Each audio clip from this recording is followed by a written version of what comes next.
the accounts were also those of the office bearers of the institution. Audit contacted 14 of the recipients of these post-matric scholarship, and they said that they had not submitted any application for post-matric scholarship at all. So that again establishes that these are cases of suspected fraud, with the institution having drawn the government funds. This was again para 6.1.2. Those were the major findings from report number 2. We now move on to report number 3. Excuse me, sir, I have a question here. Actually, Yes, what would be the total, tentative amount of suspected fraud in this PMS and metro? So we are talking about the total amount which we noticed during test check. We are recommending to the state government that they verify all the institutions that are currently enrolled, so that such cases are not present anywhere else. So according to your audit, sir, what would be the amount? Please see para 6.1.2. It's already available in the paragraph. Okay. We now move on to the third report, CAG's report number 3 of 23. This is on local bodies. Local bodies, as you know, are Panchayati Raj institutions, PRIs, and urban local bodies. So this report contains two major performance audits. Performance audit on implementation of Pradhan Mantri Awas Yojana Gramin, which covers Panchayati Raj institutions, and performance audit on efficacy of implementation of 74th Constitutional Amendment with focus on funds, functions and functionaries as part of coverage of urban local bodies. So first we will go through the findings from the PMAY, Pradhan Mantri Awas Yojana. So the first point is on exclusion of eligible beneficiaries who could have been sanctioned houses under the Pradhan Mantri Awas Yojana. We noticed that Gram Sabhas were supposed to identify eligible beneficiaries. Gram Sabhas had identified 27.45 lakh eligible beneficiaries across the state. Only 18.86 lakh of these eligible beneficiaries were finally formally included for coverage under the scheme. 8.59 lakh eligible beneficiaries who had been identified by the Gram Sabhas therefore got excluded from the scheme. No reasons were recorded for why such exclusion has taken place. Every time in a particular block the houses have to be sanctioned, there is a priority list, the sequence in which individuals will be sanctioned houses, that has to be maintained. That's called a priority list. We noticed that priority numbers and priority lists had not been maintained, and even if they had been maintained, they were completely violated while sanctioning the houses in all the 24 test check blocks that we covered under the audit. Now when you don't adhere to the priority number, it can result in a lot of risks. People have to go and approach the person concerned and follow up on their own instead of it following an automated sequence. So this is a great risk. Issue of fraudulent work orders. Work orders had been issued to individuals other than eligible beneficiaries. We noticed on test check basis when we verified the documents of the beneficiaries who had been given the houses, like voter ID card, Aadhaar, bank account numbers, they belong to people who are not the eligible beneficiaries. Inadequate coverage of two very disadvantaged groups, persons with disability and landless beneficiaries. There was a target number of 83,962 beneficiaries who had disabilities who had been identified for coverage and were to be sanctioned houses.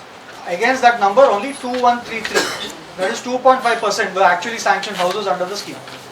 Against 57,932 landless beneficiaries who have been identified, they were first supposed to be provided with a piece of land and then they were supposed to be sanctioned a house. A total of 40,608, 70%, could not be provided with houses because they had not yet been provided the land itself. These are at paras 21511 and 21520. Coming to the irregularities noticed in the actually constructed houses.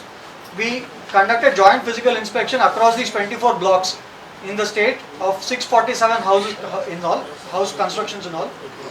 Out of 647, 57%, 370 were being used as intended as dwelling or residential purpose by the beneficiaries. 277 had been reported incorrectly as completed even though they were not yet complete, which means that the money that had been sanctioned, it was doubtful as to what it was used for because the houses were still remaining incomplete. 7 beneficiaries had constructed shops instead of houses, which again probably is a risk that they didn't need the houses at all, so they were not eligible. 347 houses did not have toilets. Toilets were supposed to be constructed under the Swachh Bharat mission. 122 houses did not have drinking water even though they are supposed to be created under the National Rural Drinking Water Program.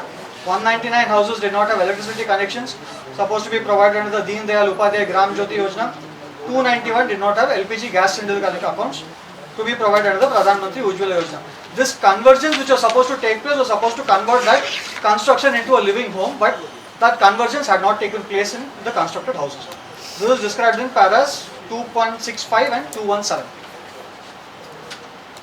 Also during the joint physical inspection of these 647 houses, we saw some cases where there was a material risk of sanction to completely ineligible beneficiaries. In 53 houses have been sanctioned to beneficiaries who had 2 or 3 wheelers or Kisan credit cards with credit limit of 50,000 and above, or who already previously had Pakka houses. So they shouldn't really be in the priority list at all.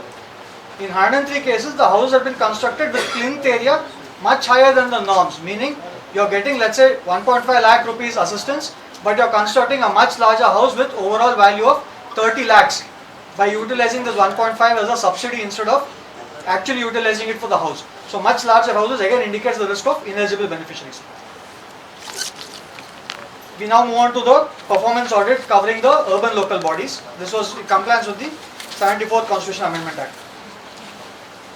There are 18 functions which were supposed to be devolved from the state government to the urban local bodies as per the 74th Constitution Amendment.